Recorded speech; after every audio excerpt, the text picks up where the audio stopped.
When the grand hall erupted in applause for my sister Eliza's architectural award, I smiled and clapped just like everyone else.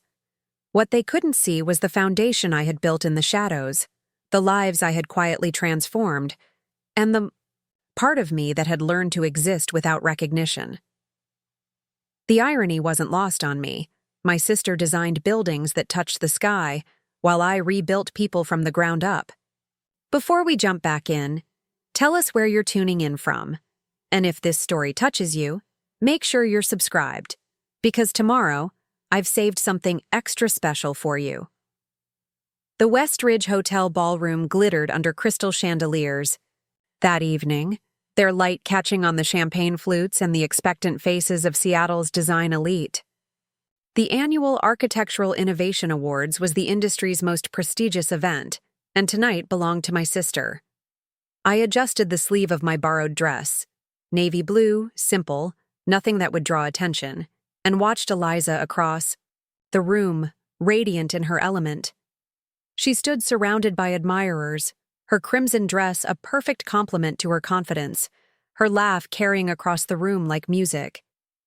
At 35, Eliza Harrington had become the youngest partner at Meridian Design, her sustainable skyscraper projects transforming city skylines across 3 continents. Tonight, she was receiving the Visionary Design Award, the profession's highest honor. I was 38, 3 years her senior, but had always felt decades behind. "Isn't it remarkable?" a voice beside me murmured. My mother had appeared, elegant in silver-gray silk that matched her perfectly styled hair. She always had that special something, didn't she? Even as a little girl. I nodded, swallowing the familiar lump in my throat. She's amazing. Always has been. My mother patted my arm absently, her eyes never leaving Eliza as she continued. "I was just telling the Richardsons how Eliza built that incredible dollhouse when she was just 9. We all knew then she'd change the world someday." I remembered that dollhouse. I'd helped her with it, staying up late to help her glue the tiny shingles after she'd grown frustrated. Not that it mattered now. "And you, dear," my mother added, finally glancing my way. "How is your center doing? Still helping those troubled women?" "It's a transitional housing program, Mom," I corrected gently. "And yes, we're doing well. Just opened our 20th. "Oh, look, I think they're about to start," she interrupted, already drifting away toward her table near the front. I watched her go, the words dying on my lips. My daughter Sophia appeared at my elbow, slipping her arm through mine.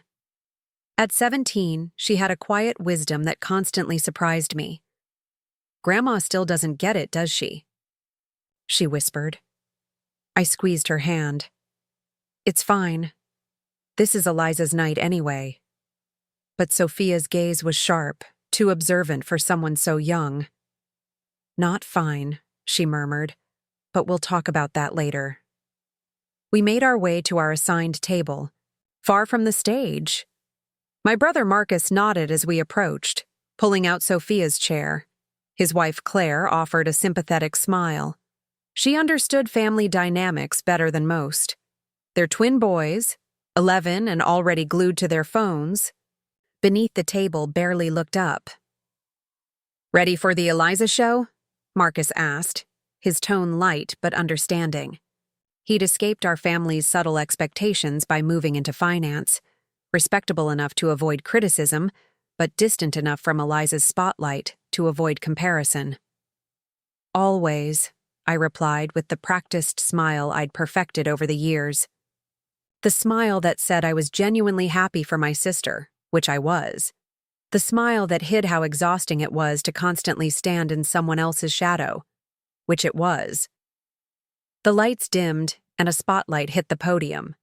The MC, the editor, of Architectural Digest, welcomed everyone with practiced charm, speaking about innovation, vision, and the future of design. On the massive screens around the room, images of Eliza's projects began to appear. The spiral eco tower in Singapore, the floating community center in Amsterdam, the earthquake-resistant hospital complex in Chile. Each one more breathtaking than the last. I clapped until my hands hurt, genuinely proud of what she'd accomplished. Eliza had always dreamed in steel and glass, and she'd made those dreams reality. My own dreams had been different, harder to capture in photographs. Impossible to display on giant screens. The MC introduced a video montage of Eliza's career, from her first internship to her most recent triumph. Our parents appeared briefly, speaking about how they'd always known she was destined for greatness. Our father, who'd flown in from his retirement in Arizona specifically for this event, spoke about Eliza's determination. Neither mentioned their other daughter. I felt Sophia's hand slip into mine beneath the table, a silent anchoring presence. She knew. Somehow she'd always known what these moments cost me, though I'd tried to hide it. I never wanted my pain to become her burden. As the video ended, I heard a woman at the neighboring table lean toward her companion and whisper, "That's the sister, isn't it? Rebecca, I think? Heard she never really found her path. Such a shame when one sibling gets all the talent." My chest tightened, but I kept my expression neutral. They weren't being intentionally cruel. They just didn't know. Nobody did. That was the problem with building things in silence. Sometimes the silence becomes so complete that even you begin to question whether what you've built really matters. Preparing and narrating this story took us a lot of time, so if you are enjoying it, subscribe to our channel. It means a lot to us. Now back to the story. The truth was, I had found my path. It just wasn't one that led to awards ceremonies and magazine covers. After my own architectural degree, always a step behind Eliza, I'd worked for a mid-sized firm designing commercial spaces. Not groundbreaking work, but steady. Then my marriage to David had fallen apart when Sophia was just 5, leaving me, a single mother, navigating career and parenthood alone.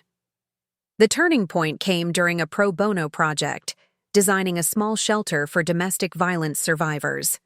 I'd seen firsthand how women arrived with nothing but the clothes on their backs, and their children clutching their hands.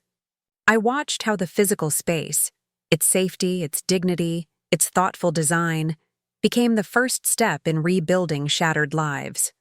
When the project ended, I couldn't walk away. Instead, I took a massive risk. I liquidated my divorce settlement, cashed in my 401k, and founded Haven Transitions.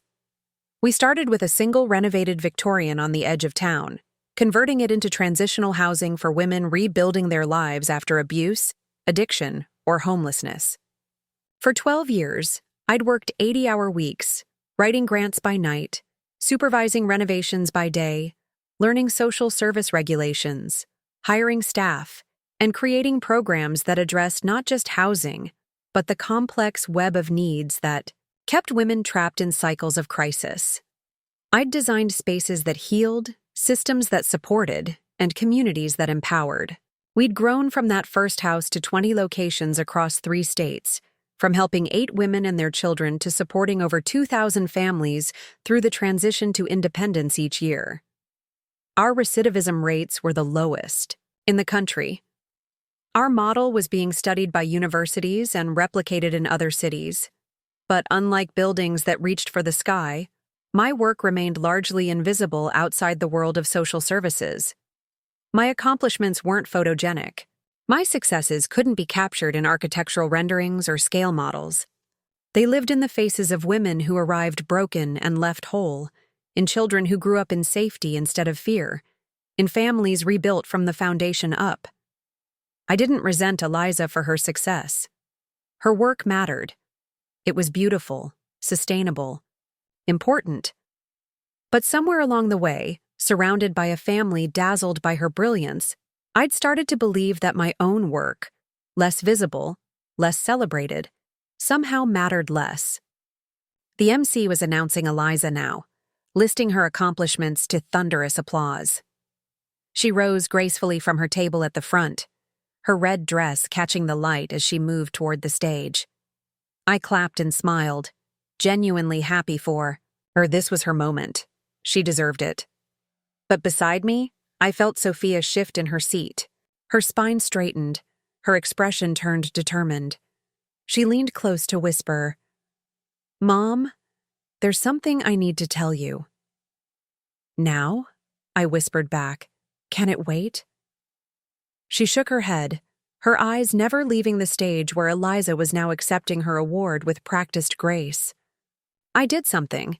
You might be mad, but I don't regret it." A flicker of alarm went through me. "What is it, honey?" "I contacted the National Housing Coalition last month. I sent them your portfolio, the outcomes data, the testimonials, everything." My heart stuttered. "You did what?" "They're here tonight." "That woman in the blue jacket near the door? That's Congresswoman Diaz, the chair of the coalition.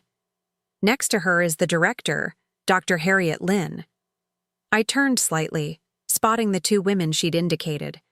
My mouth went dry. "Sophia, why would you—" "Because it's time, Mom." Her voice was soft but firm. "You've been invisible for too long." On stage, Eliza was thanking our parents, her mentors, her team. The audience hung on her every word. But Sophia's revelation had created a parallel universe where I suddenly couldn't focus on anything but the hammering of my heart. "What exactly did you tell them?" I managed to ask. "The truth. That while everyone was watching Aunt Eliza build monuments, you've been quietly rebuilding lives. That your architectural innovation isn't about materials or aesthetics. It's about creating spaces that heal trauma and transform futures."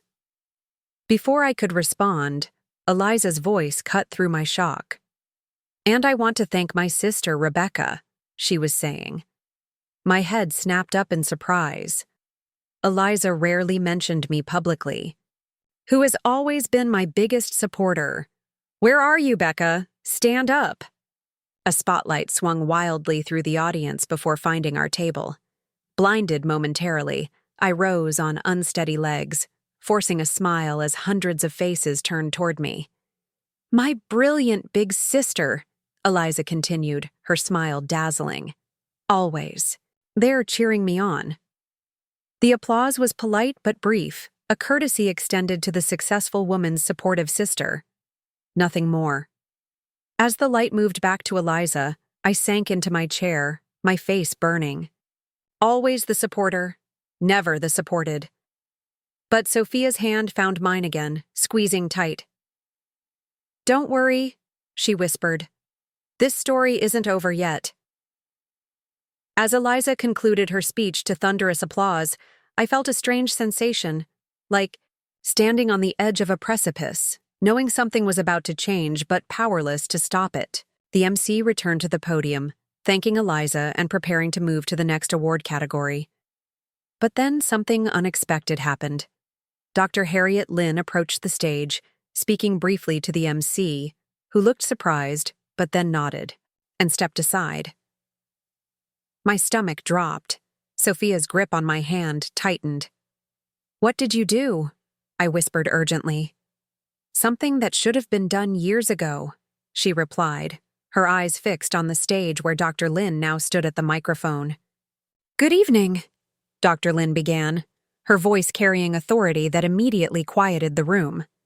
"I know I'm not on the program tonight and I'll be brief, but sometimes opportunities for recognition align in unexpected ways, and we must seize them."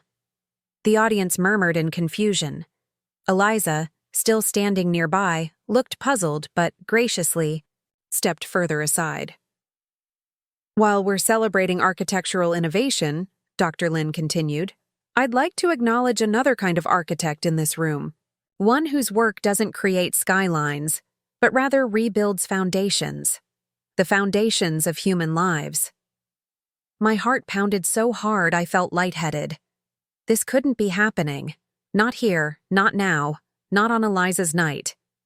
"Rebecca Harrington," Dr. Lynn said, looking directly at me, "has pioneered a revolutionary approach to transitional housing that has transformed the national model for supporting women in crisis." The spotlight found me again, harsh and exposing.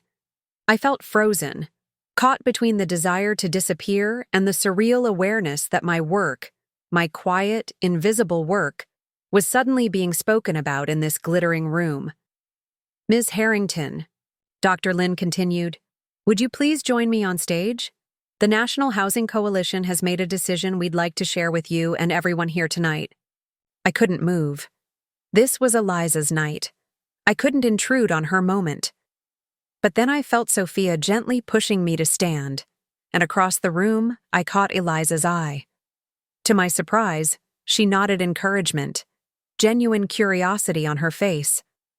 My legs carried me forward somehow, through tables of strangers suddenly watching me with interest. The walk to the stage felt endless, my borrowed dress suddenly too tight, too plain, too everything. I was the wrong Harrington sister for this spotlight. This wasn't how things worked in our family. As I reached the steps to the stage, I caught sight of my parents. My mother looked confused, my father uncomfortable. This deviation from the expected script, Eliza shines, Rebecca supports, had thrown them off balance. I almost turned back then, almost retreated to the safety of shadows and expectations. But Sophia's words echoed in my mind. "You've been invisible for too long." And something small but fierce ignited inside me. Maybe it was time to be seen. Just this once. I climbed the steps, accepted Dr. Lin's extended hand, and faced the sea of curious faces. Beside me, Eliza watched with an expression I couldn't quite read. Surprise, certainly, but something else too. Something that looked almost like the dawning of recognition. Dr. Lin turned to me, a formal envelope in her hand. "Rebecca Harrington, the National Housing Coalition has selected Haven Transitions as this year's recipient of the Transformative Design Award for your revolutionary approach to healing-centered architecture in transitional housing facilities." She handed me the envelope and a small crystal sculpture similar to the one Eliza had just received. My hands trembled as I accepted them. "Your model," she continued, addressing both me and the audience, "has redefined how we approach spaces for trauma recovery. The data speaks for itself. An 87% success rate for permanent housing placement, 92% employment retention, and a 78% reduction in return to crisis situations. These aren't just statistics. They represent thousands of lives rebuilt from foundation to rooftop." The room had gone completely silent. I could feel every eye upon me, including those of my family. My parents, my brother, my sister, and my daughter, whose face shone with a fierce pride that brought tears to my eyes. Dr. Lin stepped back, indicating it was my turn to speak. I hadn't prepared anything. How could I have? This moment wasn't supposed to exist. I stepped forward to the microphone, my heart racing. My voice failed, and I cleared my throat to try again. "Thank you, I'm completely overwhelmed." Words. I needed words. But how do you suddenly articulate 12 years of work that you've never been asked to explain before? I looked out at the audience and decided to simply speak the truth. "I never built anything expecting recognition," I began, my voice growing steadier with each word. "I built it because I saw women and children who needed more than just shelter. They needed spaces designed specifically for healing, for rebuilding, for finding themselves again after trauma had stripped away their sense of safety and identity." I glanced at Eliza, who was watching me with growing interest. "My sister builds incredible structures that transform skylines. I'm so proud of her, but I've focused on building spaces that transform what happens within people. Both matter. Both are forms of architecture that change how we experience the world." I spoke about Haven Transitions, about how architectural principles could be applied to human recovery, about the power of thoughtfully designed spaces to facilitate healing. Words flowed now, 12 years of unsaid things finally finding voice. "The women we serve don't just need beds and walls," I explained. "They need environments deliberately crafted to restore their sense of dignity, agency, and possibility. The architecture of healing is as complex and innovative as any skyscraper. It just can't be seen from a distance. You have to step inside to understand its power. As I spoke, I watched something remarkable happen. The room full of design. Professionals began to nod in understanding. They were architects, after all. They knew the profound impact of space on human experience. They were just hearing it applied in a way they hadn't considered before. "This award," I said, looking down at the crystal in my hands, "isn't just for me. It's for every woman who has walked through our doors broken and walked out whole. It's for my incredible team who works miracles with limited resources. And," I turned to my daughter, finding her tearful face in the crowd, "it's for my daughter Sophia, who refused to let my work remain invisible, who believed it mattered enough to be seen." I caught sight of my parents then. My mother's expression had transformed from confusion to something like wonder. My father was wiping his eyes. In that moment, I realized they hadn't deliberately overlooked my work. They simply hadn't understood it until now, until they saw others valuing it. "Thank you," I concluded simply, "for seeing what has been built in quiet places." The applause began slowly, then swelled into something thunderous. People were standing. Actually standing. For me. For work they'd never seen and hadn't known existed until moments ago. As the applause continued, Eliza stepped forward and did something completely unexpected. She hugged me. Not a polite, performative sister hug, but a real embrace. "Becca," she whispered in my ear, "I had no idea. Why didn't you ever tell me?" I pulled back to look at her, suddenly seeing years of misunderstanding between us. "I guess I thought it wouldn't seem important compared to your work." Her eyes widened. "Not important? You're literally rebuilding people's lives. That's..." She shook her head, at a loss for words for perhaps the first time in her eloquent life. Dr. Lin interrupted gently. "I should note that this award comes with a substantial grant, $250,000 to further your work." Another shock. This amount would fund our newest project, converting an abandoned school into our largest transitional facility yet. As we left the stage together, Eliza kept her arm linked with mine. "We need to talk," she said. "Really talk. I've missed so much." In a daze, I made my way back toward our table where Sophia waited, her face radiant with pride. But we were intercepted repeatedly by architects curious about my approach, by a developer interested in partnering on future projects, by a journalist asking for an interview. When I finally reached Sophia, she stood and wrapped her arms around me. "I'm sorry I didn't tell you," she said, "but I'm not sorry I did it. I couldn't even pretend to be upset. How did you even know how to contact them?" "I've been paying attention, Mom, for years. While you thought no one was watching, I was. I saw everything you built. I just made sure others saw it too."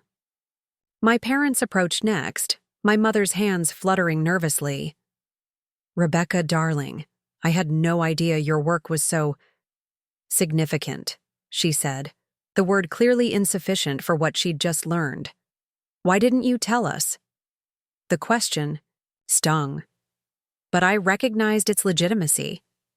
Had I told them? Had I ever fought to be seen? Or had I simply accepted invisibility as my role? "I guess I got used to being in the background," I admitted. "And after a while it seemed easier to stay. There." My father embraced me, his eyes suspiciously bright. "I'm so proud of you, Becca," he said, his voice rough with emotion. "So damn proud." Marcus appeared with Claire and the boys, genuine delight on his face. "Always knew you were the secret powerhouse in the family," he said, punching my arm, lightly. As my family gathered around me, really seeing me perhaps for the first time, I felt something shift fundamentally inside my chest. The weight of invisibility I'd carried for so long began to lift. replaced by the unfamiliar but welcome sensation of being valued for exactly who I was and what I had built. The rest of the evening passed in a blur of conversations and connections. People who had nodded politely past me earlier now engaged deeply, asking questions about Haven transitions and offering resources, support, connections. My business card supply was quickly depleted. Through it all, Sophia remained by my side, occasionally supplying details about our programs that surprised even me with her depth of knowledge. She'd been paying closer attention than I'd realized, absorbing the work I thought went unnoticed. As the event finally wound down, Eliza joined us as we prepared to leave. The sisters who had begun the evening in separate orbits now stood together, something new unfolding between us. "Can we have breakfast tomorrow?" she asked. "There's so much I want to know. So much I've missed." I nodded, unexpectedly emotional. "I'd like that." Outside in the cool night air, Sophia and I waited for our rideshare. The city lights reflected off the glass towers surrounding us, the very kind my sister designed, beautiful and distant. But for once, I didn't feel distant from them or from her. Something had changed. "Are you mad?" Sophia asked quietly as we stood alone. I turned to my daughter, this remarkable young woman who had refused to let me remain in shadows. How could I be mad at someone who saw me so clearly when I couldn't even see myself? Her smile was tentative. "I just couldn't stand it anymore, watching you do this amazing work while everyone, even you sometimes, acted like it didn't really matter." I wrapped my arm around her shoulders. "When did you get so wise?" "I had a good teacher," she replied. "One who showed me that what matters isn't what gets applause. What matters is building something that transforms lives, even if no one's watching." As our car arrived and we slid into the back seat, I looked down at the crystal award still clutched in my hand. It caught the streetlights, scattering them into tiny rainbows across the dark interior. "You know what's strange?" I said softly as we pulled away from the curb. I spent so long believing that being invisible meant being insignificant, but that wasn't it at all. "What was it then?" Sophia asked. "I was building something different, something that couldn't be seen from a distance. You had to be inside it to understand its value." I turned to her, this daughter who had become my fiercest advocate. Just like motherhood, actually. "The most important architecture I've ever created was you." She leaned her head against my shoulder, and we rode in comfortable silence through nighttime streets, two builders of different kinds of foundations, finally stepping into the light together. As our car wound through the nighttime streets of Seattle, the crystal award still heavy in my hands, I felt a curious sense of disorientation, like waking suddenly from a dream I'd been having for 12 years. I glanced at Sophia beside me, her profile illuminated by passing streetlights, and whispered, "What happens tomorrow?" She turned to me with a small smile. "You mean when you have to actually believe you deserve this?" Her perception was startling. She'd always had that gift, seeing straight to the heart of things, especially where I was concerned. I nodded, suddenly unsure. "Mom," she said, taking my hand, "nothing changes about who you are or what you've built. The only thing that changes is that now other people see it too." But that was precisely what frightened me. For years, I'd worked in comfortable anonymity, building Haven transitions house by house, program by program, life by life. The spotlight felt foreign, almost intrusive. I wasn't Eliza, who bloomed under attention. I'd come to find safety in shadows. "I don't know if I'm ready for this," I admitted. "You don't have to be ready," Sophia replied with the wisdom that sometimes made me forget she was only 17. "You just have to be you." When we arrived home, our modest craftsman bungalow on the edge of the university district, I was surprised to find my phone flooded with notifications. News of the impromptu award had already circulated through social media. The local architecture community was buzzing about the other Harrington sister who had been hiding in plain sight all these years. I set my phone aside, unwilling to dive into that maelstrom tonight. Instead, I placed the crystal award on our mantel, where it caught the lamplight and scattered it across our living room walls. It looked oddly at home there, alongside Sophia's debate trophies and the collection of small ceramic houses that clients had gifted me over the years, each one representing the home they'd found through Haven. Sleep proved elusive that night. I lay awake replaying moments from the evening like disconnected film clips, Dr. Lynn's surprise announcement, the sea of curious faces, Eliza's expression of dawning realization, my parents' confusion transforming to pride. Most of all, I thought about Sophia's determined face as she'd whispered, "It's time, Mom. You've been invisible for too long." Had that been her perception all these years? That I was invisible? I'd never thought of it that way. I'd chosen my path deliberately, finding profound fulfillment in work that transformed lives from the inside out. I hadn't needed applause. Or had I?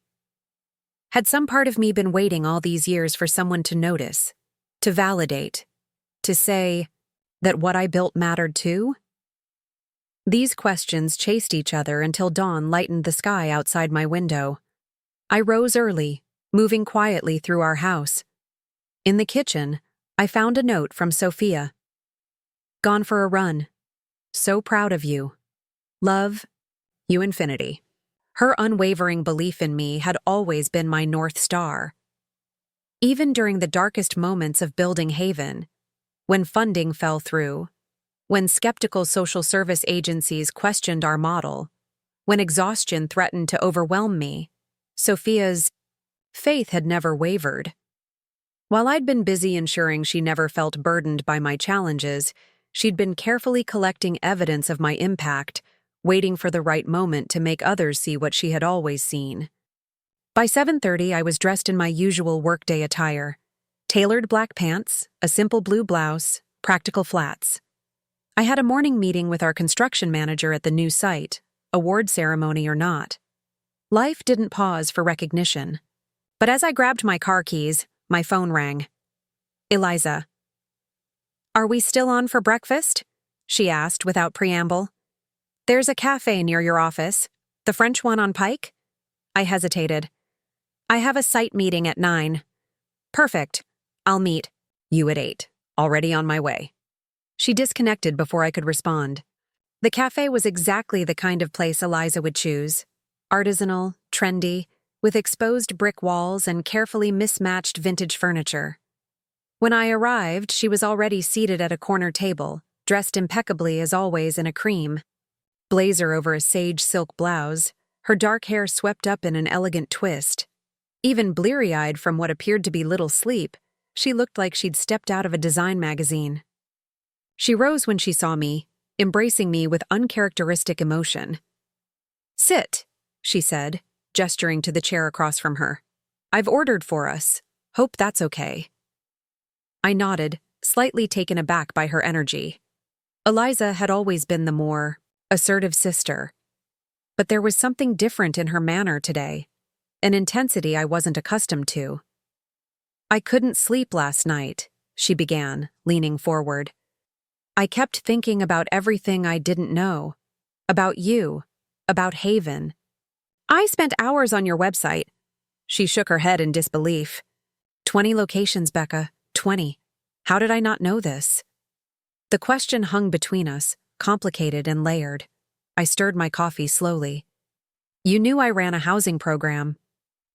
"A housing program," she repeated, making air quotes. "That's like calling the Burj Khalifa a tall building. Why didn't you tell me how significant it was? How successful? How revolutionary?" There was genuine hurt in her voice now. "Did you think I wouldn't care?" The question caught me off guard. Had I thought that? Had I deliberately minimized my work when talking to my family? "I don't know," I admitted quietly. "Maybe I just got used to being the sister who chose the practical path. The stable one, the one who stayed. What does that mean? I hesitated, not wanting to sound bitter or accusatory. You were always the visionary, Liz, the one who dreamed big and went after it. I was the one who— Who what? She pressed when I trailed off. Who settled? I finished reluctantly. At least, that's how it always seemed to everyone. Is that what you think? That you settled? I considered the question carefully. No, not anymore. But for a long time. Maybe. Especially after the divorce, trying to raise Sophia alone, stepping away from traditional architecture. Sometimes it felt like I'd failed at the path I was supposed to take. And we made you feel that way, Eliza said. It wasn't a question. Our breakfast arrived. Avocado toast for her, mushroom omelet for me. We both ignored it. You didn't make me feel anything, I said finally. I made choices. Good ones, ultimately. But they didn't look like success from the outside. They didn't fit the Harrington family narrative. What narrative? Exceptional. Visible. Traditional. I gave a small shrug. Dad, the renowned surgeon. Mom, the perfect hospital administrator. You, the architectural wunderkind. And me. Well, I took a different path. Eliza was silent. For a long moment, absently pushing her food around her plate. I had no idea you felt this way, she finally said. All these years. It's not your fault, I insisted. I never said anything, and honestly, Liz, I love what I do. I wouldn't trade it, not for all the glass towers in the world. A smile flickered across her face. Not even for my Singapore spiral? I laughed. Well, maybe for that one. It is. Pretty spectacular. The tension eased slightly.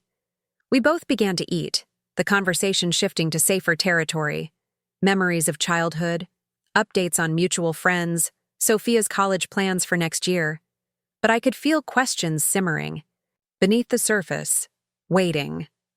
Finally, Eliza set down her fork. I want to see it, she said abruptly. See what? Haven, your work, the real thing, not just a website. Will you show me? I glanced at my watch. I have that meeting at the new site in 20 minutes. Perfect, she said, already signaling for the check. I'll come with you. And just like that, the sister who had always existed in a separate professional universe was about to step into mine. The former elementary school that would become Haven's newest facility sat on the edge of the Rainier Valley neighborhood, a mid-century brick building surrounded by chain-link fence and overgrown grounds. From the outside, it looked abandoned, unloved, but I saw its potential every time I visited. The sturdy bones, the generous windows, the protected courtyard that would become a healing garden. As I parked across the street, Eliza studied the building with professional interest.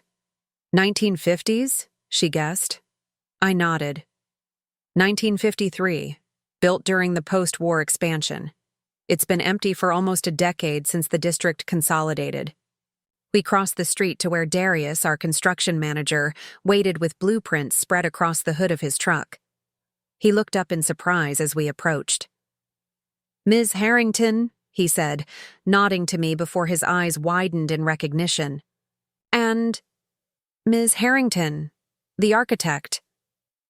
My sister's an architect too, Darius, I reminded him gently. We both are, different kinds. He flushed slightly. Of course, sorry, it's just— I know, I said, sparing him the awkwardness. Eliza wanted to see our new project. She's just learning about Haven. Darius looked between us curiously but didn't comment. Instead, he launched into updates on the structural assessment, the asbestos remediation timeline, and the modifications needed for accessibility compliance. I fell easily into the familiar rhythm of project planning, asking questions, suggesting alternatives, weighing options against our limited budget. Beside me, Eliza remained uncharacteristically quiet, observing. Occasionally, she asked a clarifying question, but mostly she watched. Watched me, watched Darius, watched how we interacted with the building and its possibilities. After reviewing the blueprints, I led her through the interior, stepping carefully around debris and construction materials. Each wing will house 8 family units, I explained as we walked.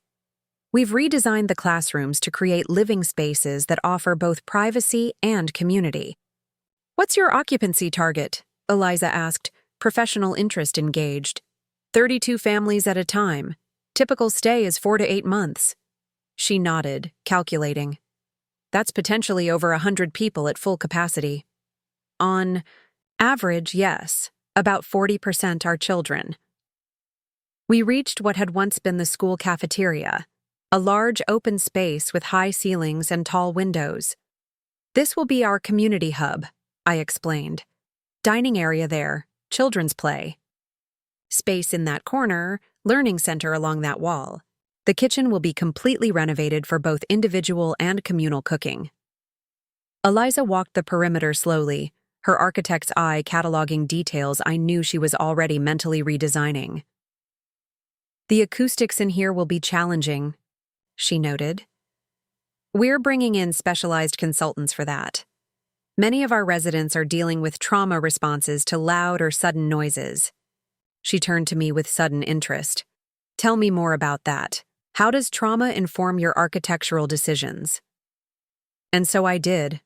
As we continued through the building, I explained our trauma-informed design principles, how we created spaces that offered both security and choice, how lighting was calibrated to reduce startle responses, how we balanced community areas with private retreats where overwhelmed residents could regulate their nervous systems.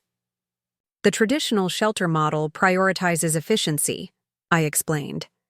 "Maximum beds in minimum space.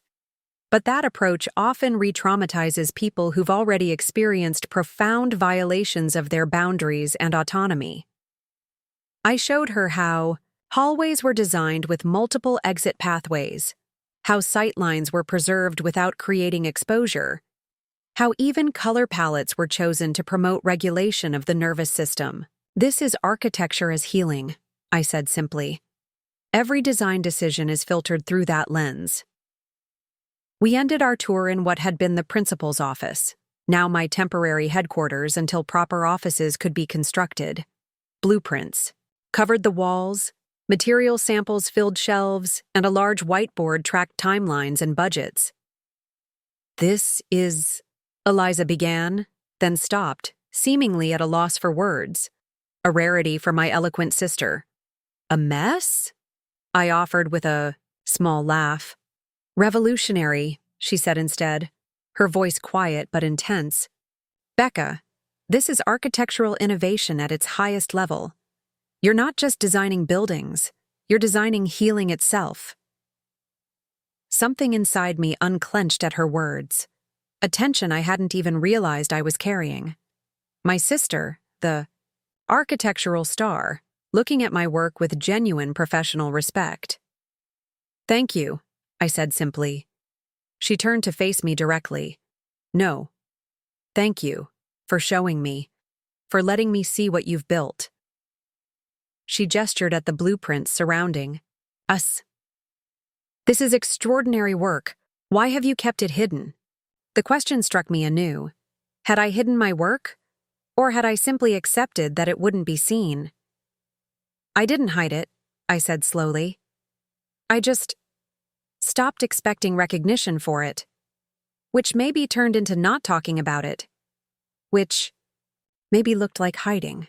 Eliza leaned against the desk, studying me with new eyes. "Do you know what I realized last night? I've been defining success by how visible it is, how much attention it gets, how many magazines feature it." She shook her head slightly. "But what you're doing here, it's success defined by actual, human impact, by lives literally rebuilt." Before I could respond, my phone buzzed with a text. "Sophia. Grandma called. She and Dad want to see Haven too. I may have given them a nudge. Hope that's okay?" I showed the message to Eliza, who laughed. "That daughter of yours is on a mission." "Apparently so," I agreed, equal parts nervous and amused. Our parents at Haven. That'll be interesting. They need to see it, Eliza said firmly. We all did.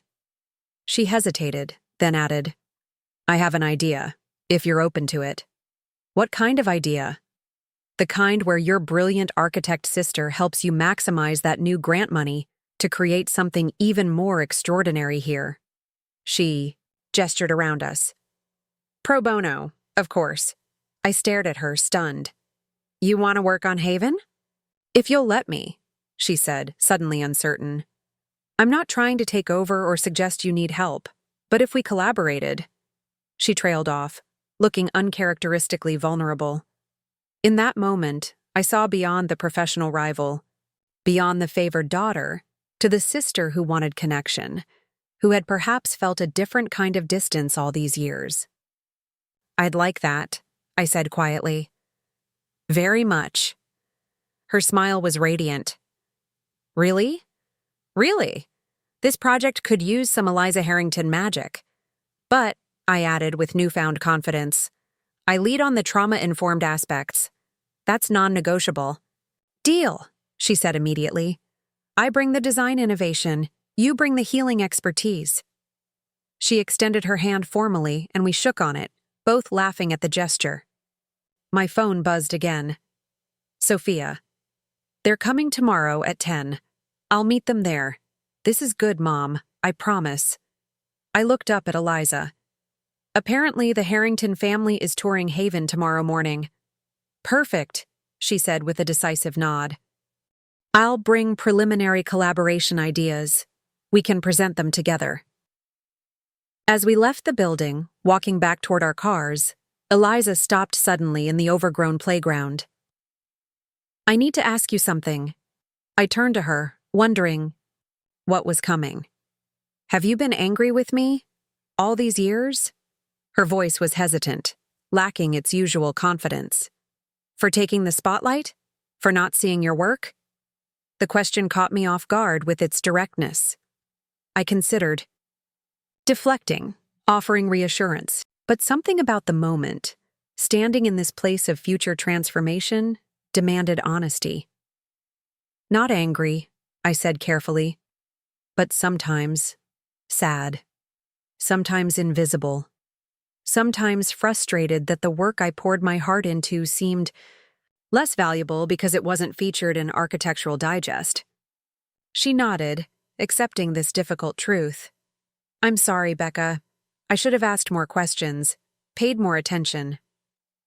I could have spoken up more, I acknowledged, claimed more space, but somewhere along the way I just accepted my role as the quiet sister, the practical one, the supporter. It felt easier than competing. We don't have to compete, she said firmly. We never did. I know that now. I smiled at her. Better late than never? She embraced me then, a real hug that felt like bridging a chasm that had existed between us since childhood. When we separated, both of us were blinking back tears. So, she said briskly, composing herself, 10 tomorrow. I'll bring coffee. Real coffee, not whatever non-profit sludge you probably serve. I laughed. Some stereotypes are accurate. As she walked toward her car, a sleek electric vehicle that perfectly matched her professional image, she called over her shoulder, And Becca, wear that blue blazer you had on last night. It brings out your eyes. If you're finally stepping into the spotlight, do it right. I watched her drive away, a strange sense of lightness expanding in my chest. For the first time in years, perhaps decades, I felt fully seen by my sister. Not as a shadow, not as a supporting character, but as a builder of something valuable, something that mattered. My phone buzzed one more time. Sophia again. How'd it go with Aunt Eliza? I typed back, better than I ever imagined. Thank you for believing I deserved to be seen. Her response came quickly. I wasn't the first to see you, Mom. The women and families you've helped saw you long before anyone else did. I just made sure everyone else caught up. Standing in the morning sunlight outside what would become our newest haven, I felt something shifting, not just in how others saw me, but in how I saw myself. The invisible architect was stepping into view, not because the work had changed, but because I was finally allowing it to be seen. And tomorrow, my family would see it too. All of it. Not just the buildings I designed, but the lives those designs had helped to rebuild, including perhaps my own. I arrived at Haven's new site 30 minutes early the next morning, needing time to prepare, not just the building, but myself. The thought of my parents walking these unfinished halls, evaluating the work I'd poured my life into, sent butterflies through my stomach that I hadn't felt since architecture school critiques. The autumn sunlight streamed through the tall classroom windows, illuminating dust motes and potential in equal measure.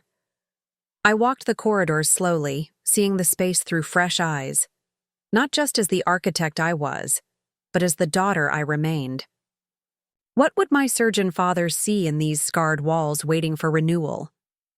What would my efficiency-minded mother think of the deliberate design choices that prioritized healing over convenience? "You're overthinking again," came a voice from the main entrance. Sophia stood there, backpack slung over one shoulder, watching me with knowing eyes. She'd skipped her first 2 classes to be here, something the straight-A student never did. "How can you tell?" I asked, smiling despite my nerves.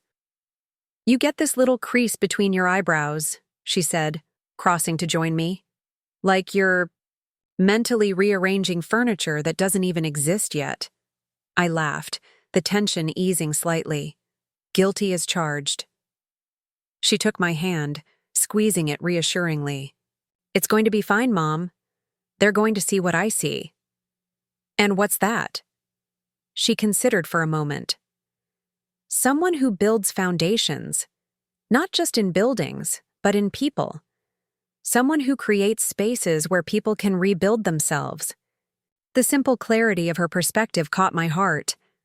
Before I could respond, voices echoed from the entrance, Eliza's distinctive, confident tone, followed by my father's deeper rumble and my mother's crisp responses. "Game time," Sophia whispered, giving my hand one last squeeze before releasing it. They appeared around the corner, my sister leading the way with architectural authority, gesturing as she explained something about the building's structural elements. My father, silver-haired and distinguished in his casual weekend attire, listened with polite interest.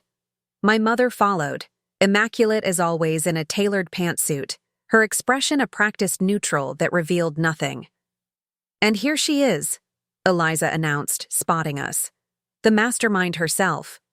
My father stepped forward first, embracing me warmly. "Morning, Becca girl," he said, using my childhood nickname. "Quite a place you've got here." "It will be," I acknowledged. "Still a long way to go?" My mother approached more cautiously, taking in the space with appraising eyes. "It's larger than I expected," she offered, her version of a compliment. "Thank you all for coming," I said, finding my professional voice. "I know this is an unusual family outing." "Nonsense," my father replied. "We should have done this years ago, right, Eleanor?" He glanced at my mother, who nodded with what appeared to be genuine regret. "Yes, we should have," she agreed quietly. The simple acknowledgement was so unexpected that I momentarily lost my planned introduction. Eliza smoothly filled the gap. "I've been giving them some background on the building itself. Typical mid-century school construction, solid bones, but needing significant updates for its new purpose." She turned to me. "But you should explain the vision, Becca. This is your creation." Something in her generous redirection of attention, so unlike our usual dynamic, gave me renewed confidence. I gathered myself and began the tour, explaining the transformation from institutional school to healing-centered community as we moved through the space. I showed them where dormered windows would bring natural light into previously shadowed corners, how communal kitchens would be designed to allow cooking as both individual therapy and community building, how children's spaces would offer both structure and freedom for young lives disrupted by crisis. As we walked, something unexpected happened. My parents began to ask questions, real questions that showed growing engagement. My father wanted to know about the trauma-informed lighting design. My mother inquired about operational efficiencies and sustainability measures. When I explained how even the color palette was chosen to promote nervous system regulation, she made notes in the small leather-bound book she always carried. In the future community room, I spread out the architectural renderings that showed what the completed space would become. Each family apartment is designed with specific healing elements, I explained, pointing to the detailed floor plans. Private spaces for retreat when stimulation becomes overwhelming. Natural materials that ground and center. Customizable elements that return a sense of control to people who've had control taken from them. My father leaned over the plans, his surgeon's eyes catching details. These lines of sight, they're intentional, he observed. The way you can see multiple exit paths from any position. I nodded, surprised by his perception.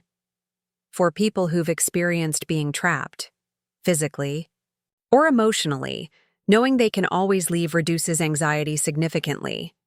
It's like designing for the psychology of safety, not just physical safety, he mused, professional interest clearly engaged. Exactly, I confirmed. Traditional architectural training doesn't typically address these elements. I had to piece together knowledge from trauma specialists, neurobiologists, social workers. You created an entirely new approach, Eliza interjected. That's what makes this work so significant. Becca didn't just adapt existing architectural principles. She developed entirely new ones based on how environment affects recovery.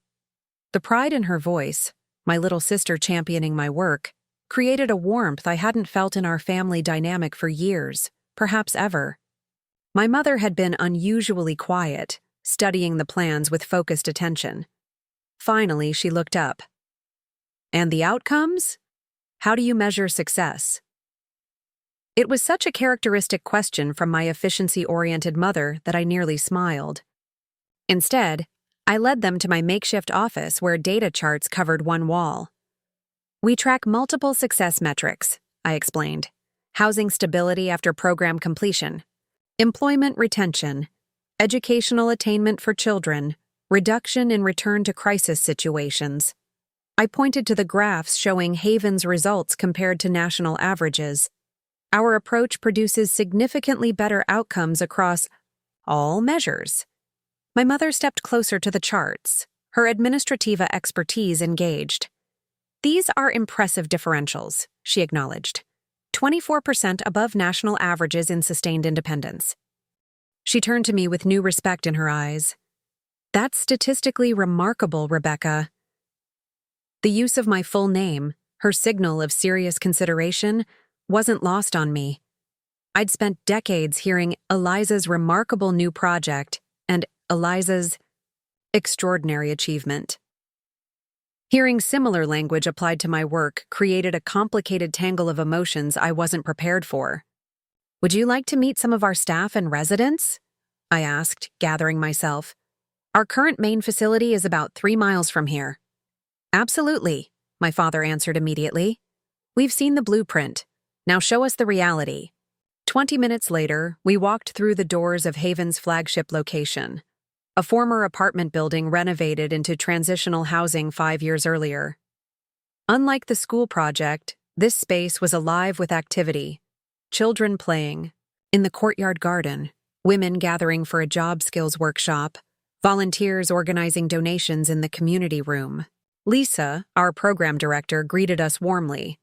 I introduced my family, explaining their visit. Perfect timing, Lisa said. Jamie was just asking if she could show off her new apartment to visitors. She moved in last week. Jamie was a young mother of 2 who had fled an abusive relationship 3 months earlier. After emergency shelter placement, She had transitioned to Haven to rebuild her life in a more stable environment. Her story was unfortunately common, but her resilience was extraordinary. She welcomed us into her small apartment with shy pride, her 4-year-old daughter peeking from behind her legs, her infant son sleeping in a bassinet by the window. "It's not much yet," she apologized, "but it's ours. First place that's ever been just ours." But it was much. The modest space had been transformed with thoughtful touches, curtains Jamie had sewn in a workshop, artwork her daughter had created, photos documenting their new beginning. In the kitchenette, meal preparation for the communal dinner was underway. Jamie had discovered a talent for cooking and was training for culinary employment. Ms. Rebecca designed everything to make us feel safe, Jamie explained to my parents, as she offered a tour of her small domain. "See these windows? I can see who's coming, but the special film means they can't see in unless I invite them. And there are 3 ways out of every room. I never feel trapped here." My mother, who had maintained professional distance until now, softened visibly as Jamie's daughter cautiously offered her a crayon drawing. "That's me and Mommy and baby Theo in our new home," the child explained. "It's beautiful," my mother said, crouching to the child's level with unexpected gentleness. "You're quite the artist." After thanking Jamie for her hospitality, we continued through the building. In the Learning Center, women worked on GED preparations and college applications. In the children's space, a play therapist conducted a session using architectural elements, building blocks, and mini structures to help young ones process their experiences. "The physical design supports every aspect of recovery," I explained, as we observed. From psychological safety to skill building to community reintegration. Throughout the tour, I watched my parents' reactions shift from polite interest to genuine engagement. My father asked thoughtful questions about the trauma recovery process. My mother took copious notes on organizational systems and outcome measurements. But the most revealing moment came when we entered the community kitchen, where a culinary skills class was underway.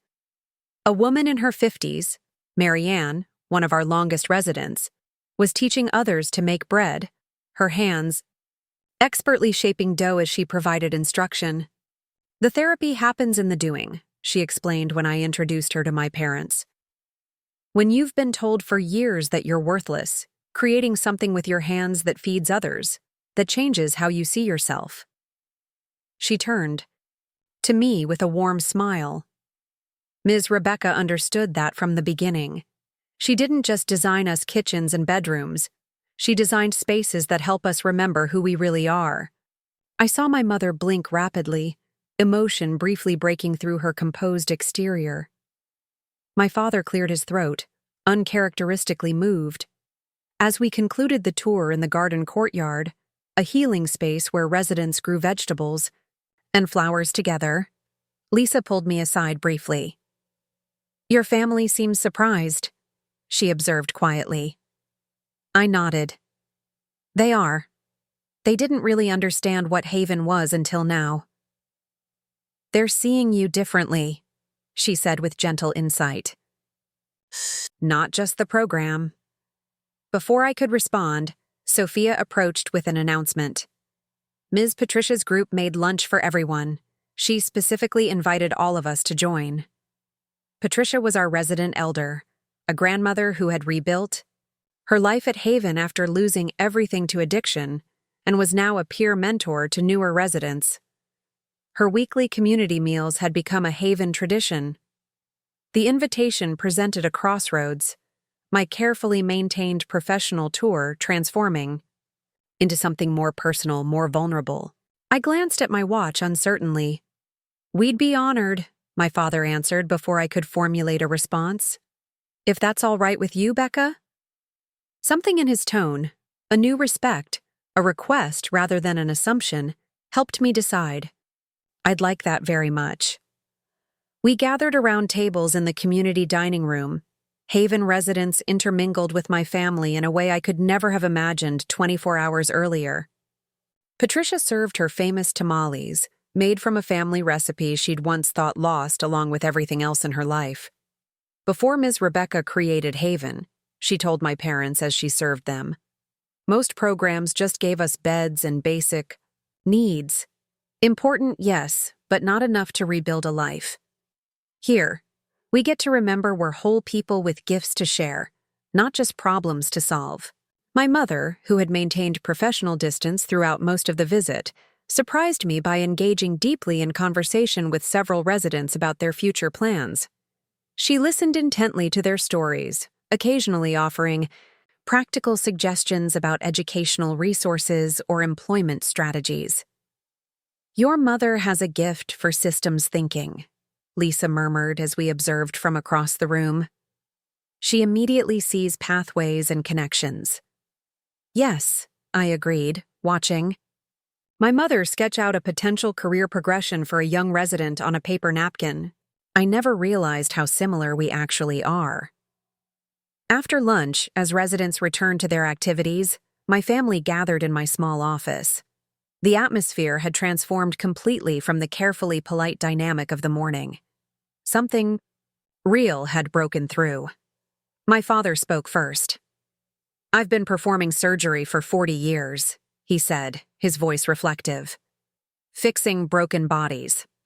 But what you're doing here, Becca, you're helping people rebuild their entire lives." "It's extraordinary," my mother added, her usual reserve softened. "The comprehensive approach, the attention to both practical needs and deeper recovery, the statistical outcomes." She shook her head slightly. "Why didn't we understand what you were creating?" The question hung in the air, loaded with years of misunderstanding and missed connections. "I didn't really explain it," I admitted. "I think I stopped trying after a while. It seemed easier to be the practical sister doing good but unglamorous work than to constantly translate why it mattered." "And we didn't ask the right questions," my father acknowledged. "We saw what we expected to see." "Which was what?" Sophia asked, her directness cutting through the careful language. My mother and father exchanged glances, a silent conversation passing between them. Finally, my mother answered, "We saw what?" "We understood," she said simply. "Your father and I built traditional careers with recognized metrics for success. Eliza followed a similar path, just in a different field." She looked at me with new eyes.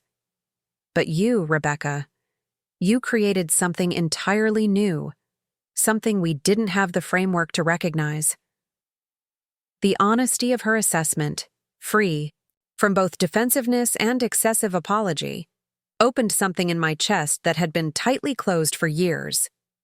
"I think I needed to forge my own path," I said carefully.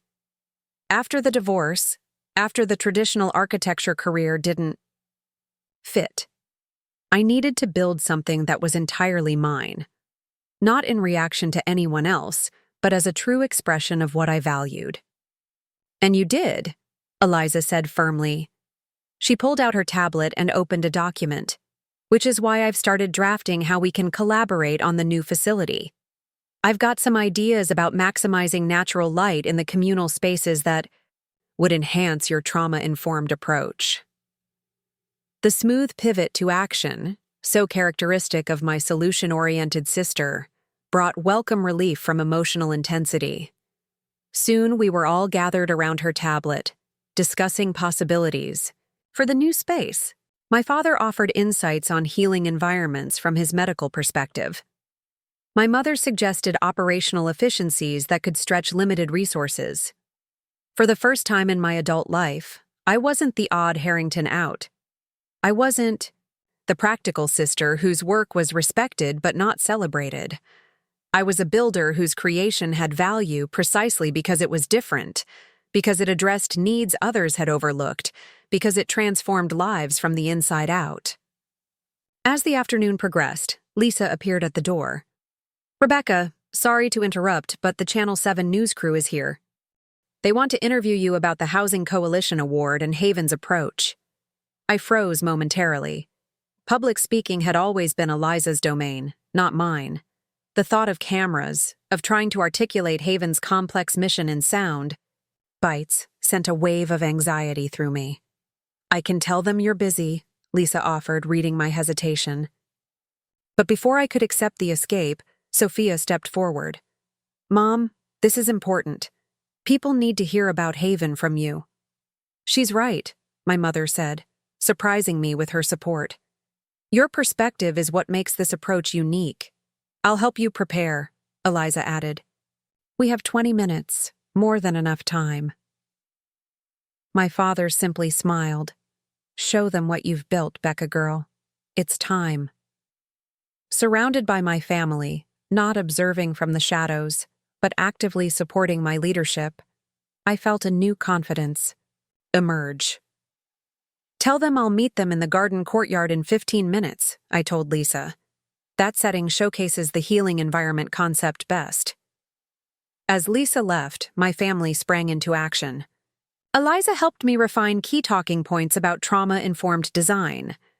My mother suggested data points that would underscore Haven's impact. My father reminded me to speak from the heart about why this work mattered. And Sophia simply held my hand and whispered, "Just be you, Mom. The world needs to see what I've always seen." 20 minutes later, I stood in Haven's garden courtyard, sunlight filtering through the Japanese maple trees we'd planted 3 years earlier. Behind the eye news crew, my family watched with encouraging smiles as the interview began.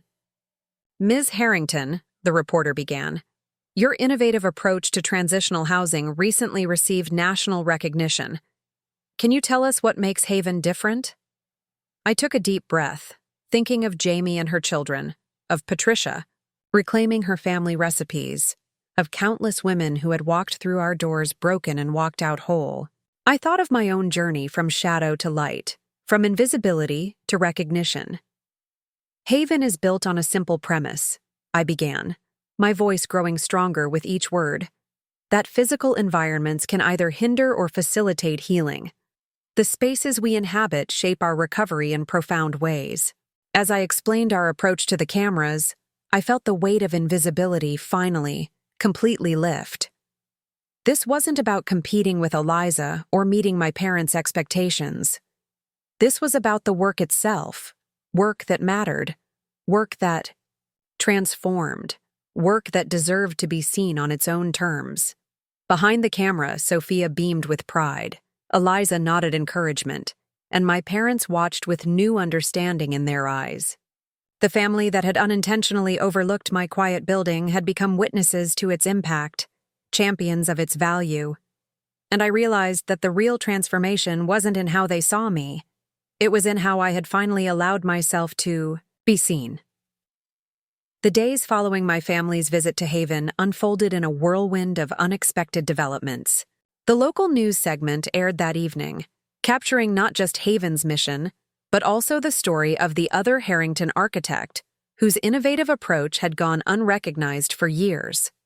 By morning, my inbox overflowed with messages from colleagues in social services, from architects curious about trauma-informed design, from potential donors and volunteers, and most surprisingly, from women across the state who recognized their own invisible contributions in my story. "You've become something of a reluctant symbol," Dr. Lynn observed when she called to check in. "The hidden builder finally stepping into the light." I laughed, still uncomfortable with the attention, but gradually adjusting to its reality. Not exactly what I planned when I started Haven. "The best revolutions rarely are," she replied. "Sometimes the most powerful changes come from people who never intended to challenge the status quo. They simply built what needed to exist." Her words stayed with me as I navigated this new landscape where my work, and by extension, I myself, had suddenly become visible. The transition wasn't always comfortable. Years of operating in the background had created habits of deflection, a reflexive minimizing of my own contributions. I found myself stumbling when asked direct questions about my vision, automatically, crediting others before claiming my own expertise. Sophia noticed, of course. Nothing escaped her perceptive gaze. "You did that thing again?" she observed as we drove home after a community presentation where I'd been invited to speak about Haven's model. When they asked about the trauma-informed design innovation, you started by mentioning the research others had done instead of owning that you created an entirely new synthesis. I sighed, recognizing the pattern. Old habits. Time for new ones, she replied simply. The world needs to hear directly from the architect of this approach, not the modest, deflecting version. The architect. I let the word settle around me, reclaiming its meaning. For years, I'd downplayed that identity, allowing it to be exclusively associated with Eliza in our family narrative. Architect of buildings, yes, but also architect of healing pathways, of reconstructed lives, of spaces that transformed trauma into possibility. You're right, I acknowledged. I'm still learning how to occupy this new space. Good thing you're an expert at designing spaces, she quipped, her gentle teasing breaking the seriousness of the moment. 3 weeks after the award ceremony that had changed everything, Eliza and I met at the school renovation site, now buzzing with construction activity. The grant money had accelerated our timeline, and Eliza's professional connections had brought high-quality contractors eager to participate in what was quickly becoming a showcase project for trauma-informed design. We walked the perimeter together, hard hats in place, reviewing the progress. Our collaboration had evolved into something neither of us could have anticipated, a true melding of her visionary aesthetic with my healing-centered functionality. The initial awkwardness had given way to a creative synergy that surprised us both. The light wells along the eastern corridor were inspired genius, I told her as we examined the structural changes underway. They'll transform those transitional spaces completely. She nodded, accepting the praise with characteristic confidence but also with new humility. And your insistence on those curved walls at transition points, I didn't understand it initially, but now I see how it changes the entire emotional experience of moving through the space. We paused at what would become the community garden, currently just a staked-out area of dirt awaiting transformation. Eliza unrolled the latest renderings, holding them against the spring breeze that threatened to carry them away. I've been thinking about your philosophy of rebuilding, she said, suddenly serious. How you create spaces where people can reconstruct themselves from the ground up. It's the core of everything we do, I agreed. I think it's more than that, she continued, looking not at the plans but directly at me. I think it's how you rebuilt yourself after your marriage ended. You didn't just survive it. You used it as a foundation to create something entirely new. Something that might never have existed if your life had gone according to the original blueprint. Her perception caught me off guard. We didn't typically venture into such personal territory, maintaining the professional focus that made our collaboration comfortable. I never thought of it that way, I admitted. But you're not wrong. When everything collapsed, I had to decide what to salvage and what to rebuild completely. Haven came from that reconstruction. It's what makes your approach so authentic, she said. You're not theorizing about transformation. You've lived it. We stood in companionable silence for a moment, the construction sounds creating a backdrop of creation around us. Sisters who had spent decades in parallel professional universes, now standing in the intersection of our different but complementary visions. Speaking of rebuilding, she said, returning to the plans, I've been asked to present our collaboration at the International Design for Humanity conference in Copenhagen this fall. I'd like you to co-present with me. I stared at her, momentarily speechless. The conference was the premier global gathering for architects working on humanitarian solutions, exactly the platform where Haven's model deserved recognition, but far beyond the modest regional circles where I typically shared our approach. They specifically requested both of us, she continued, watching my reaction. The Harrington sisters and our different but connected approaches to transformative design. It could significantly accelerate the adoption of your methodology for trauma-informed spaces. 6 months ago, I would have immediately deferred, suggesting she could represent our work perfectly well without me. I would have cited Haven's needs, Sophia's college preparations, a dozen practical reasons why stepping onto an international stage wasn't appropriate for the practical, behind-the-scenes sister. But that was before Sophia had refused to let my work remain invisible, before my family had truly seen what I had built, before I had reclaimed my identity as an architect in my own right. I'd be honored, I said instead, surprising us both with my unhesitating acceptance. The world needs these approaches. If our platform can accelerate that, we have a responsibility to use it. Eliza's smile was radiant. Perfect. We'll need to start preparing the presentation soon. I was thinking we could frame it around parallel innovations, the visible and the invisible transformations in architecture. As we continued discussing possibilities, my phone rang, my mother's number appearing on the screen. I excused myself to answer, curious about the midday call. "Rebecca," she began without preamble, her administrator's efficiency still defining her communication style despite our evolving relationship.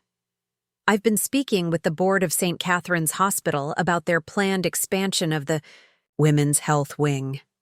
"Oh?" I responded, unsure where this was leading. "I've convinced them they need to incorporate trauma-informed design principles, particularly given the populations they serve." She paused. "They'd like you to consult on the project, paid consultation, of course, at appropriate professional rates." I leaned against the construction trailer, processing this unexpected development.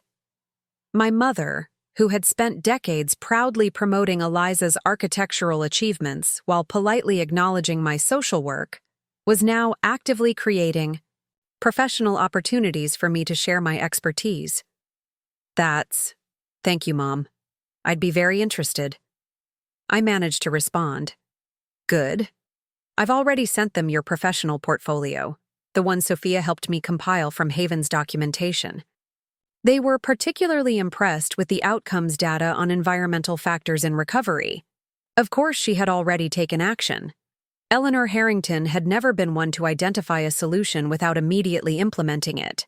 What struck me, however, was that she was applying her formidable organizational talents to advancing my work with the same dedication she had long shown toward Eliza's career. "You've created something significant, Rebecca," she continued, her voice softening slightly. "Something that should be integrated into mainstream healthcare design. I intend to make sure that happens." After we ended the call, I rejoined Eliza, still processing this latest evidence of how fundamentally our family dynamic had shifted. "Everything okay?" she asked, noting my expression. I nodded, sharing the conversation. "It appears our mother has appointed herself ambassador for trauma-informed design in healthcare settings." Eliza laughed. "That sounds exactly like Mom. She's making up for lost time by becoming your biggest advocate." She considered this for a moment. "You know, between her healthcare connections and my architecture network, we could create quite the platform for your methodology." "Our methodology now," I corrected. "This collaboration has evolved beyond my original approach." She accepted this with a thoughtful nod. "True. We're creating something neither of us could have developed independently." As we gathered our plans and prepared to leave the site, I was struck by how much had transformed in just a few weeks. Not just my professional visibility, but the fundamental nature of my relationship with my sister. The competitive undercurrent that had defined our interactions for decades had been replaced by genuine collaboration, each of us bringing our unique strengths to create something greater than our individual visions. That evening, I arrived home to find Sophia surrounded by college brochures at our kitchen table. Her final decision deadline approached, and she was weighing options with characteristic thoroughness. "UC Berkeley's architecture program sent another packet," she commented as I set down my bag. "They're really courting you through me." I smiled, pouring myself tea before joining her. Several prestigious architecture programs had indeed reached out after the publicity around Haven and the Housing Coalition Award, inquiring about guest lectures or adjunct positions. The academic validation was yet another unexpected ripple. Effect of stepping into visibility. "They're smart to recognize talent in the next generation," I replied, glancing at her sketches for a school project, a community center design that showed remarkable sensitivity to the relationship between space and human experience. My daughter had inherited the architectural vision that ran in our family, but with her own unique perspective. "I've been thinking," she said, setting aside the brochures, "about what I want to focus on in architecture school." "And?" I prompted, when she paused. "I want to study the intersection of built environments and social justice. Not exactly like Haven, my own direction, but inspired by what you created." My heart swelled at her words. Not just the career direction, which seemed perfectly aligned with her strengths, but the clear-eyed way she positioned herself, inspired by but distinct from my work. She was claiming her own space while acknowledging the foundation. "That sounds perfect for you," I said simply. She nodded, then asked the question I could see had been on her mind. "Are you disappointed I'm not staying to help with Haven's expansion? With all these new opportunities coming your way?" "Absolutely not," I interrupted firmly. "Your job was never to support my vision. Your job is to create your own." Relief crossed her face, though she tried to hide it. "I just thought, with all the attention Haven is getting now, you might need my help managing it all." I reached across the table, covering her hand with mine. "Sophia, listen to me. The greatest gift you've given me wasn't revealing my work to others. It was showing me that I had the right to be seen. That lesson doesn't require you to stay and manage the visibility. It requires you to go and apply it to your own life." She blinked rapidly, emotion rising to the surface. "I'm just so proud of you, Mom. I always knew what you were building was extraordinary. I just wanted everyone else to see it too. And now they do," I assured her, "which means you're free to go build your own extraordinary things." Later that night, after Sophia had gone to bed, I sat in our small backyard garden, enjoying the spring evening and reflecting on the whirlwind of changes. My phone buzzed with a text from Jamie, one of Haven's residents I'd introduced to my family. "Just signed the lease for my own apartment," the message read. "Moving out next month. Couldn't have rebuilt my life without Haven showing me how to create something new from what was broken. Thank you for believing rebuilding was possible." Her words resonated deeply. Rebuilding. It was what Haven facilitated for hundreds of women each year. It was what I had done with my own life after divorce. And in an unexpected way, it was what was happening now with my family, my professional identity, my understanding of my own worth. The following Saturday brought another new experience. A family dinner at my house, something that had rarely happened in the past. Our family gatherings had typically centered around my parents' home or restaurants near Eliza's downtown condominium. But tonight, they were all coming to the modest craftsman bungalow I'd lovingly restored over the years.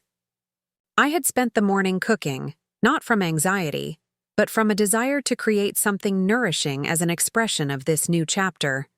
The garden had yielded spring vegetables for the salad, and the kitchen filled with the aroma of herbs and roasting chicken, simple, wholesome food that represented the authentic hospitality I valued. They arrived together, my parents, Eliza, Marcus, and his family, bearing wine and flowers and conversation that flowed more easily than I could remember in years. The twins immediately gravitated to Sophia, who had promised to show them a virtual reality program she was developing for her senior project. "This is lovely, Rebecca," my mother commented as she helped arrange her contribution of artisanal bread on a serving board. The use of my full name now carried different weight, not formality, but respect. "I can't believe we haven't done this before," I admitted, realizing how I had unconsciously maintained distance, perhaps fearing comparison even in how we entertained. "We haven't been invited," she replied with surprising directness. "I think perhaps you needed to keep certain spaces separate. I understand that better now." Her perception surprised me. "I suppose I did," I acknowledged. Home was where I could just be myself, not someone's daughter or sister or ex-wife. Just Rebecca.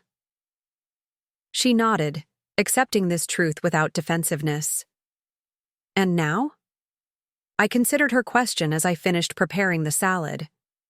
"Now I feel less need for that separation. The boundaries between my different identities feel more permeable, less threatening." "Because you're being seen more fully," she suggested. "Yes," I agreed. "Exactly that." Dinner unfolded with a warmth and ease I couldn't remember from our family gatherings. We talked about the Copenhagen conference, about Sophia's college decision, about Marcus's recent promotion. My father shared stories from his early medical career that revealed vulnerabilities I'd never heard him acknowledge before. Eliza spoke about design challenges with humility rather than absolute certainty. As we lingered over dessert, a simple berry tart with vanilla ice cream, my mother tapped her glass gently for attention. "I'd like to say something," she began, unusually tentative for a woman who had spent her career in decisive leadership roles. "The past few weeks have been illuminating for me. For all of us, I think." Heads nodded around the table as she continued. "I've been reflecting on how I, measured success and achievement. The markers I looked for, the accomplishments I celebrated." She looked directly at me.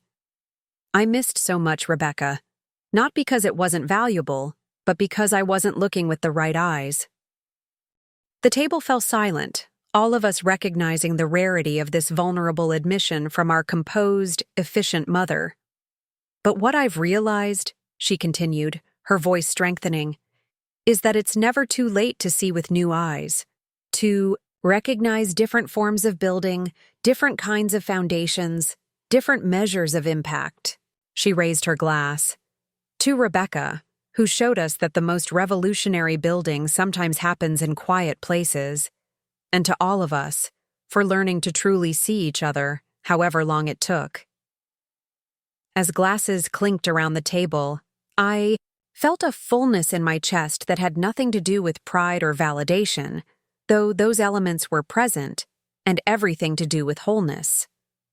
The compartmentalized pieces of my life were finally integrating, allowing me to exist as my complete self in all contexts. After everyone had gone and Sophia had retreated to her room, I stood washing dishes in the quiet kitchen, replaying moments from the evening. The doorbell's unexpected ring startled me from my reverie. I opened the door to find Eliza standing there, having apparently returned after dropping our parents at their hotel. "Forgot something?" I asked. She shook her head. "No, I wanted to talk to you alone for a minute." I invited her back in, curious about this uncharacteristic return. Eliza was typically direct, saying what needed to be said in the moment rather than circling back. We sat in the living room, the house quiet around us. On the mantel, the Crystal Award from the Housing Coalition caught the lamplight, no longer an anomaly but perfectly at home among family photographs and treasured objects. "What's on your mind?" I prompted when she remained uncharacteristically silent. She took a deep breath. "I've been thinking about something you said at Haven, about creating spaces that allow people to rebuild themselves." I nodded, waiting. "I think I need some rebuilding too," she admitted, her voice softer than I was accustomed to hearing. "Not in the dramatic way many of your residents do. My life looks successful from every conventional angle." "But?" I encouraged when she paused. "But somewhere along the way, I started defining myself entirely by what I created externally. The buildings, the recognition, the professional identity." She met my eyes directly. "I watched you these past weeks. How you move through your work with this centered certainty, this inner foundation that doesn't depend on external validation. I want to learn how to build that too. Her vulnerability, this sister who had always seemed so self-assured, caught me completely off guard. For the first time, I understood that visibility and recognition didn't automatically create wholeness. That my quietly built internal foundations might be something Eliza actually envied, even as I had envied her public success. The irony, I said slowly, is that I've spent years thinking you had everything figured out, that your confidence came naturally. She laughed, a surprisingly vulnerable sound. I'm excellent at projecting confidence. Actually feeling it internally is another matter entirely. So we each built what the other needed, I mused. You created the visible success I thought I should want. I cultivated the internal foundation you actually needed. Exactly. She leaned forward, earnest now. Will you help me? Not with architecture or career. God knows I've dominated that conversation long enough. But with this internal rebuilding, this creating spaces within myself that aren't dependent on external validation. In that moment, the final piece of our transformed relationship fell into place. Not just professional collaborators or supportive sisters, but true partners in growth, each with wisdom the other needed. Yes, I said simply, and you'll keep helping me learn to claim space externally, to allow my work to be seen and valued. Deal, she agreed with a smile.